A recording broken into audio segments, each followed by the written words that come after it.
네, 안녕하세요. 유민아빠입니다. 8월 2일, 8월의 첫 거래일의 방송을 진행합니다.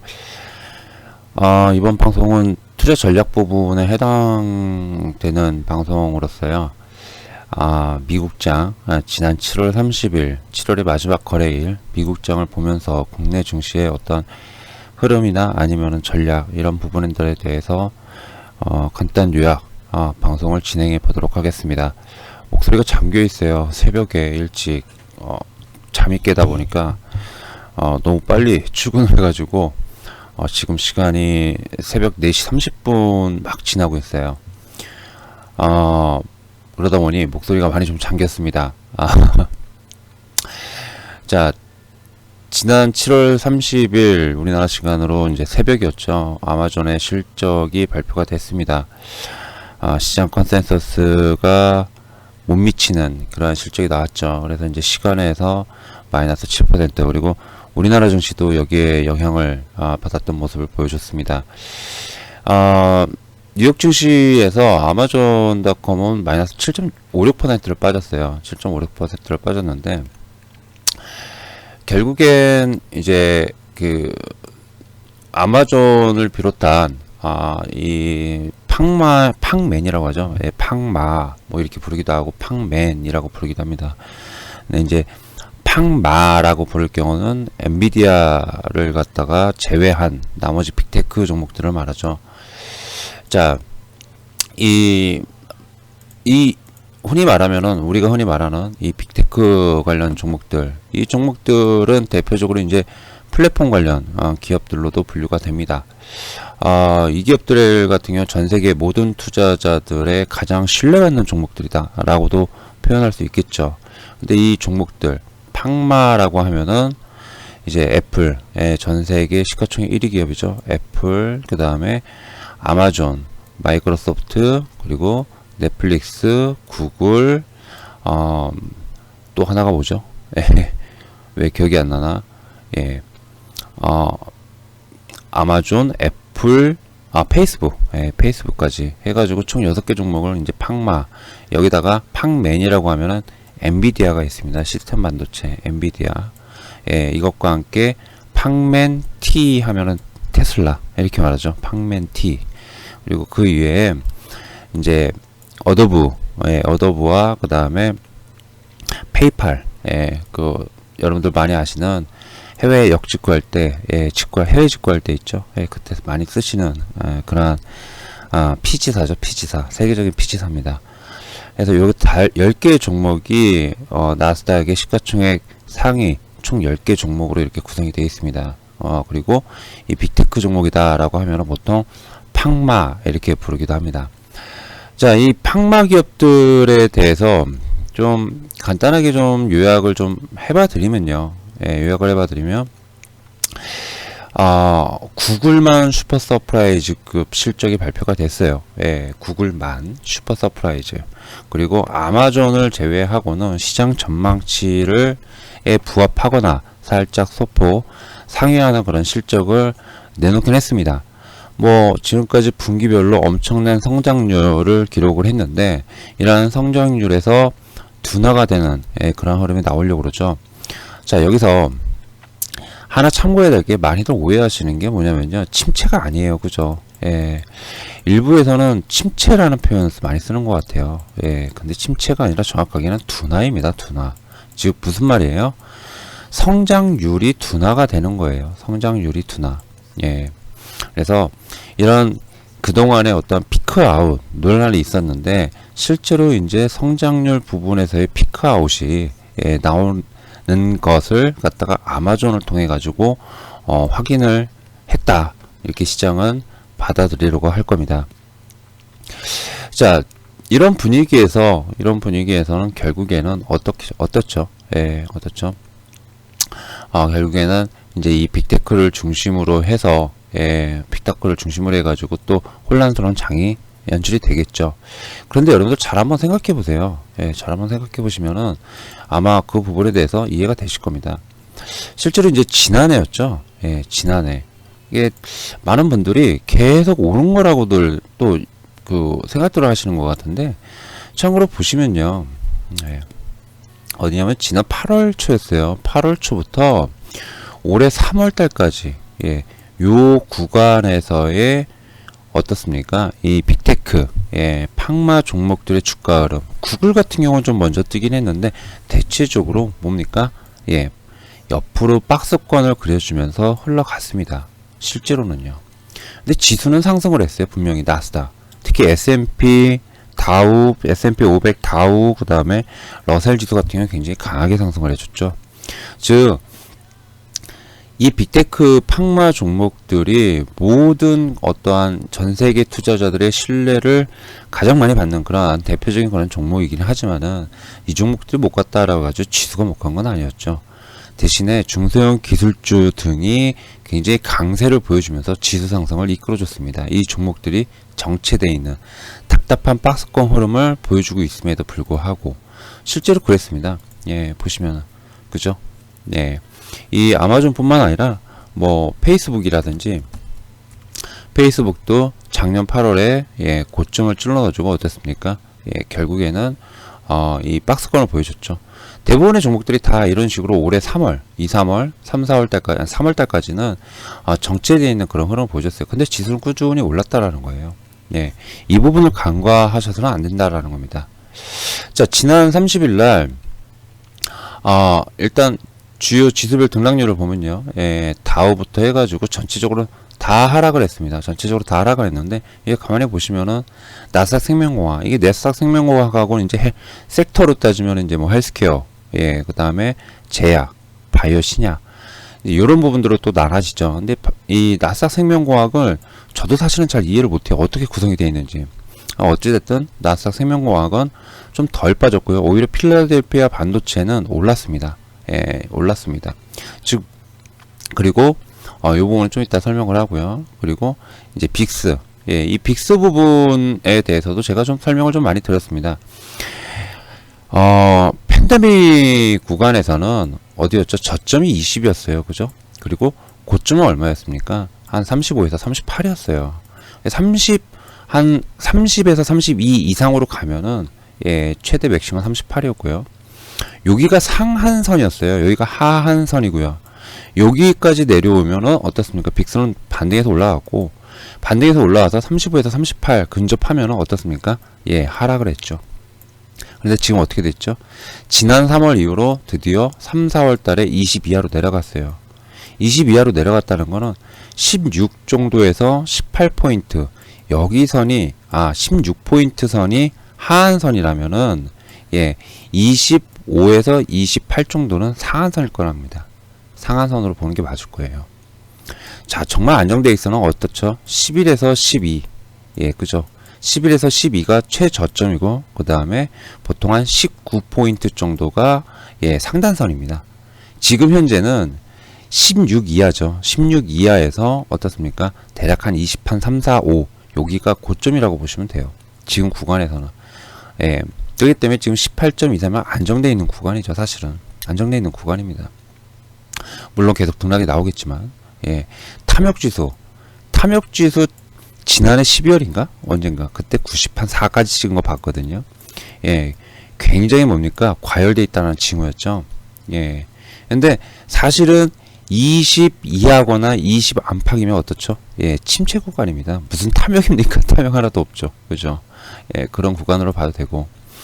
자, 달러 인덱스 92예요. 사실 이거 우리나라 증시에 굉장히 많이 영향을 줬죠. 최근에 외국인들 실제로 보면 신흥국 펀드에서도 자금이 좀 이탈하는, 아시아 증시로는 자금이 전체적으로 봤을 때는 조금 소폭 유입이 됐어요. 그런데 신흥국과 한국 펀드, 예, 한국 코리아, 예, 한국에다 투자하는 펀드, 뭐 대만 이런 데 있죠.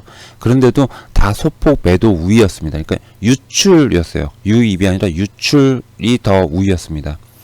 거기다가 이제 달러까지 이렇게 올라가니까 막 그 외국인들 수급에 좀 안 좋았죠. 제가 요거 차트를 좀 준비를 했거든요. 예, 차트를 준비해 보면 사실은 달러가 좀 꺾이고 있습니다. 예, 달러가 꺾이고 있어요. 예, 달러가 꺾인다라고 한 여기 파란색 선이 지금 달러입니다. 예, 달러 인덱스거든요. 아무래도 이제 델타 변이에 대한 확산이, 예, 델타 변이에 대한 확산, 그러니까 팬데믹 4차 팬데믹이 나오고 있고, 그 다음에 여기에다가 중국 규제 리스크도 한몫을 해줬죠. 예. 여러 가지 그런 이슈들이 있었어요. 그런데 무엇보다도 경제지표, 미국의 경제지표가 둔화되는 것 같은 그런 흐름이 나오니까 어떻겠습니까? 예, 달러가 빠지고 있죠. 예, 달러가 빠진다라는 거는 또 원달러 환율, 예, 원달러 환율 가치, 예, 환율 가치가 떨어지는, 예, 그러한 흐름으로 이어질 수 있겠죠. 그러니까 이런 어떤 달러 같은 문제 이런 것들도 이제 슬슬 좀 괜찮아지지 않을까 이렇게 좀 생각이 돼요. 네, 국채 수익률은 당연히 미국 경제가 둔화된다라는 이슈로 해가지고 현재 1.226% 장기물 10년물 국채 수익률이 1.226%까지 하락한 그런 상태입니다. 자, 전체적으로 좀 볼게요. 네, 전체적으로 보면은 어떻습니까? 이거 이제 보시면은 제가 요게 금요일 거예요. 7월 30일자 금요일 거까지인데 사실은 수요일, 화요일, 수요일, 목요일, 예, 요 3일치를 보면요. 전반적으로 빅테크라 불리는 팡맨 혹은 팡마 종목들은 다소 혼조였었어요. 다소 혼조 흐름을 보여준 반면에 중소형 기술주들, 시가총액이 팡마보다 훨씬 더 작은 이런 중소형 기술주 중에서 오른 종목들이 훨씬 많았습니다. 훨씬 많았어요. 즉 미국장에서도 사실은 지난 7월 셋째 주, 예, 지난 7월 셋째 주 경부터 순환매 그리고 시장을 주도해 갔던 어떠한 이러한 팡마 기업들의 그 우려, 예, 매물출회, 예, 이런 것과 함께 한편으로는 순환매 차원에서 주도주가 변화되려 하는 그런 모습이 전개되고 있었다라는 겁니다. 예, 즉 지난 8, 9월 달 흐름, 예, 9월, 10월 달과 같은 그런 흐름이 엿보이기 시작했다라는 거예요. 예, 무슨 말인지 아시겠죠? 그래서 쟤네들 막 다 떨어지면은 뭐 다 죽어. 이렇게들 이제 생각하실 수 있는데 아니다라고 좀 보여줍니다. 보고 있습니다. 어차피 이거 없으면 잇몸이라고 그러죠. 예, 미국장에서 어떻게 얘네들만 있겠어요, 그죠? 예, 얘네들만 있는 건 아니잖아요, 그죠? 얘네들로 구성된 S&P 500 지수조차도 굉장히 강하게 상승을 해줬습니다. 매크로인 중에서 지금 가장 문제가 되고 있는 여러 가지 요인들 중에서 뭐가 있죠? 가장 중요한 거, 예, 테이퍼링이죠. 테이퍼링 이슈가 있는데, 이 테이퍼링 이슈라고 하는데, 테이퍼링도 많이 설명을 좀 드렸었습니다. 이런 유튜브 방송을 통해가지고. 뭐냐면은, 테이퍼링도 결국에는 긴축하지만은, 실제로 자금을 갖다가 회수하는 건 아니에요. 예, 자금을 회수하는 게 아닙니다. 테이퍼링은. 뭐죠? 자금을 회수하는 게 아니고요. 예, 뿌리는 거를 갖다가 줄여나가는 거죠. 지금 현재 뿌리는. 예, 회수하는 거는 뭐 여러 가지 방식이 있을 겁니다. 가장 대표적인 게 이제 기준금리를 갖다가 예, 인상하는 거죠. 예, 인상하는 겁니다. 테이퍼링은 자금을 그동안 유동성 자금을 지속적으로 채권 시장에다가 뿌리면서 시중의 유통 자금을 갖다가 늘려놨는데 요걸 갖다가 축소해 나가는 그런 겁니다. 그래서 테이퍼링을 갖다가 그렇게 많이 무서워하지 마셔라라고 많이 말씀을 드렸었어요. 예, 많이 말씀을 드렸었습니다. 자, 그런 부분들 갖다가 한번 이렇게 좀 설명을 좀 드렸습니다. 요거는 이제 제가 준비한 자료, 아까 말씀드렸죠. 중소형주가 강세였다는 거, 2, 3월 달까지. 예, 중소형주가 언제부터? 9월 달부터. 예, 9월 달부터 중소형주가 강세였다는 거, 나스닥에서. 예, 요런 부분들은 기억해 보실만 하지 않나, 이렇게 좀 생각이 돼요. 결국에는 미국 증시도 순환매 차원에서 일단 주도주가 다시 이제 팡마에서 그 이외의 섹터로 흘러 들어갈 가능성이 있을 겁니다. 그런데 그렇다고 해서 경기 민감주가 가느냐? 저는 이것도 아니라고 봐요. 예, 경기 민감주도요. 왜 아니냐? 결국에 경기 민감주도요. 확장하려면 경기가 확장하고 앞으로 수요가 지속적으로 빵빵 늘어난다라고 하면 어떻게 되죠? 예, 대규모 투자를 갖다가 단행을 하죠. 예, 똑같은 그런 현상이죠. 똑같은 현상이 아니라 당연한 거죠.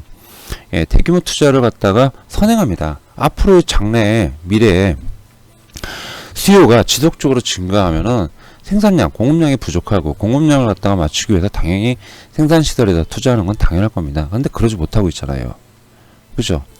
예, 여러분들 포스코나 현대제철, 우리나라의 포스코나 현대제철 등이 지금 실적이 엄청 좋다고 그러죠. 그런데 증설하는 거 혹시 공시 보셨나요? 예, 전 못 봤거든요. 못 봤습니다. 뭐 시크리컬 기업, 시크리컬 산업이라고 그러죠. 기업이 아니라 시크리컬 부터 시작해가지고 수많은 어떤 가치주 쪽에 속하는 그런 경기 민감주라든지 이런 섹터들에 있는 종목들이 투자 같은 걸 한다는 걸 거의 못 봤어요. 다만 이제 고려아연은 신사업으로, 신수종 사업으로 기존에 하지 않던 2차전지 배터리 관련 사업을 갖다 LG화학이랑 한다. 이건 신사업에 해당되는 거죠. 여기에 대한 증설은. 그죠? 주력, 지존 본인의 자체의 주력 사업이 아니라. 그러니까 외국도 마찬가지라는 겁니다. 그런 기업들은 결국에는 계속적으로 실적 피크아웃에 시달릴 개연성, 팡마 기업들 뿐만 아니라 이런 기업들도 피크아웃 개연성이 있어요. 즉 이게 무슨 말이냐, 주가가 상승을 예를 들어 이렇게 했어요. 그러다 조정이 이렇게 나왔습니다. 그러면 다시 경기 민감주들 같은 경우 다시 이렇게 상승해 가지고 고점을 갖다가 뚫어주면서 상승을 해줘야 되잖아요. 그죠? 근데 저는 그러지 못할 거라고 저는 생각을 해요. 반등은 나오되 직전 고점은 뚫지 못한다 라고 좀 보고 있습니다. 요런 조금 전에 그 투자 논리 때문에 결국엔 투자를 해야 돼요. 그래야 2차전지처럼 빵빵 투자를 해줘야, 그래야 이 기업이 지속 성장한다. 실적 개선세가 계속 앞으로도 이어질 것이다. 이렇게 이제 시장을 확산하고 그거에 맞춰가지고 매수세가 유입되는 거잖아요. 그러지 않는다라는 거. 그러지 않고 있다라는 거. 이런 부분을 갖다가 좀 말씀드리려고 합니다. 자, 실제로 보면은 지난 금요일 미국장 보면요. 이제 뭐 상승하는 sek터 같은 경우는 이제 IT, IT 쪽, 반도체를 포함한 IT 쪽과 함께, 그 다음에 여기 반도체가 좀 많이 뛰었죠. 그 다음에 디스크 드라이버와 함께, 여기 보시면 뭐 헬스케어, 이거는 뭡니까? 제약사들을 말하죠. 바이오텍, 이런 것들이 좀 덜 빠지거나 아니면 종목별로 상승을 좀 많이 해줬다라는 겁니다. 즉 무슨 말이냐면은 안전빵으로 내수 보자 이거예요. 사실 헬스케어가 미국 입장에서는 뭡니까? 내수죠, 내수. 내수라고 좀 보여줄 수 있습니다. 그러니까 이제 시장도 이런 쪽에다가 좀 주목을 하려고 하는 그런 현상이 있고, 또 이걸 한편으로 잘 생각을 해보면요, 반도체 같은 경우, 반도체나 아니면 헬스케어, 뭐 제약 이런 것들도 마찬가지겠지만 얘네들도 가만히 잘 생각해보면 얘네들은 뭐예요? 정책 모멘텀이죠. 정책 모멘텀. 정책 모멘텀입니다. 미국에서 반도체 굵기, 그렇죠? 미국판 반도체 굵기, 정책 모멘텀입니다. 헬스케어, 뭐 바이오, 바이오테크, BT, 그 다음에 IT, 이런 부분들이 어떻게 보면 또 정책 수혜주 쪽으로 될 수 있다라고 볼 수 있겠죠. 시장은 아마도 실적 피크 아웃 논란이 있으면은, 그런데 유동성 장세라고 부르기는 좀 그렇죠. 실적 장세, 여태까지 실적 장세였습니다. 유동성 장세에서 실적 장세로 왔어요. 그러면 실적 장세에서 실적 피크 아웃 논란이 있어요. 근데 결국 유동성은 여전히 풍부해요. 그리고 포모 현상이죠. 포모 현상. 남들 다 사고 남 안 사면 안 된다라는, 나만 손가락 빨고 있을 것 같다라는, 이런 현상이 계속되고 있죠. 그러다 보니 뭔가 사야 돼요. 뭔가 사야 되는데, 그러면 이거 다음 뭐냐라고 했을 때 결국에 남는 거는 정책이다라는 겁니다. 미국도 이제 하반기 들어서 의회가 9월 10일 정도쯤에 다시 개회가 돼요. 9월 10일경쯤에. 우리나라도 마찬가지겠지만은 내년도 예산 뿐만 아니라 내년도 정책, 이런 부분들에 대한 어떠한 의회 승인이라든지 법안 승인이라든지 이런 것들이 줄기차게 계속 나오게 됩니다. 즉 정책 모멘텀이 아마 살아날 가능성이 상당히 많을 거예요. 미국이나 우리나라나. 그런 면에서 그런 부분에 주목해 가지고 이런 흐름이 나오지 않았나, 이렇게 좀 생각이 됩니다. 정책 모멘텀 뭐가 있나요? 친환경이죠. 친환경 플러스, 그러니까 그린 이랑 그 다음에 뭐 헬스케어, 그러니까 우리나라 따지면 헬스케어 플러스 뭐 바이오 뭐 이쪽이라든지 여러 가지가 있을 겁니다. 가장 강하게 그렇게 나올 수 있는 그런 분야라고 볼 수 있겠죠. 그리고 또한 경기 민감주 중에서도 다 그런 건 아니죠. 다 뭐가 있죠? 분명히 다 그런 건 아닙니다. 주구장창 지금 투자하는 섹터들이 있다라는 겁니다. 분명한 거는. 근데 사실 이게 경기 민감이라고 보기도 하지만은 자유소비재 섹터에 속하는 그런 대표적인 그런 산업이 있죠. 바로 이제 모빌리티 산업 같은 거, 이런 것들도 결국엔 정책하고 맞물리는 거죠. 그죠? 내연기관에서 이제 친환경 차로 바뀌는 그런 거니까. 그리고 여기에 대규모 투자를 계속 감행하고 있고요. 그러니까 이제 이런 부분들까지도, 이런 부분들 이제 좀 감안을 해야 되지 않나, 이렇게 좀 생각이 됩니다. 그래서 하반기 때는 아무래도 그런 어떤 그 뭐 리오프닝 같은 경우도 많이 조정을 받았으면, 실적 그 리오프닝 같은 경우도 그거죠. 사실은 이 실적 피크아웃이 아마존에서, 제가 조금 더 설명드리면, 아마존에서 뭐가 있는 건가요? 아마존은 결국에는 언택트잖아요. 그죠? 그리고 그 미 재정 부양책이죠. 미국 정부의 재정 부양책. 이걸로 해가지고 자유소비재 부분에서 매출이 크게 떴습니다. 그리고 이 자유소비재가 필수 소비재로 갔고요. 그리고 이 자금들이 소진되면서 그 다음에 어디 소비로 가죠? 서비스로 가야 됩니다. 그죠? 서비스. 예. 근데 이 서비스에는 또 다시 자유소비재, 그러니까 뭐 여행, 레저 이런 부분들이 또 자유소비재입니다. 그러니까 이런 서비스 산업단에서의 어떠한 소비가 또 받쳐주면서 또 이제 그 섹터들이, 또 주도 섹터들이 변할 수 있다라는 부분들, 이런 부분들을 갖다가 좀 지켜봐야 되지 않을까. 국내 시장도 마찬가지일 겁니다. 국내 시장도 결국에는 또 비슷하게 돌아가지 않을까라고 좀 생각이 됩니다. 자, 해서 시간이 좀 길어졌어요. 21분이 좀 넘었는데, 결국에는 우리나라 시장도 마찬가지고, 특히 미국 시장도 그렇고 우리나라 시장도 그렇고, 순환매 차원에서 이제 좀 주도주가 바뀌어가는 그런 흐름이 나올 거다라고 좀 생각을 합니다. 8월 달에는. 그러면은 이 8월 달에는 가장 유력한 게, 그나마 이제 좀 유력한 게, 이런 어떤 정책 모멘텀이 유효한 그런 sek터들이 올해 마지막을 갖다가 좀 이끌어 가지 않을까, 이렇게 좀 생각을 좀 해봅니다. 원래 정책 모멘텀은 상반기가 셀 수밖에 없는데, 이번에는 특이하게 코로나 때문에 하반기가 좀 세지 않을까라는 그런 생각이 좀 들어서, 방송의 마지막 결과를 갖다 이렇게 말씀드리면서 마무리 짓도록 하겠습니다. 다음 시간에 뵙도록 할게요. 유빈 아빠였습니다. 감사합니다.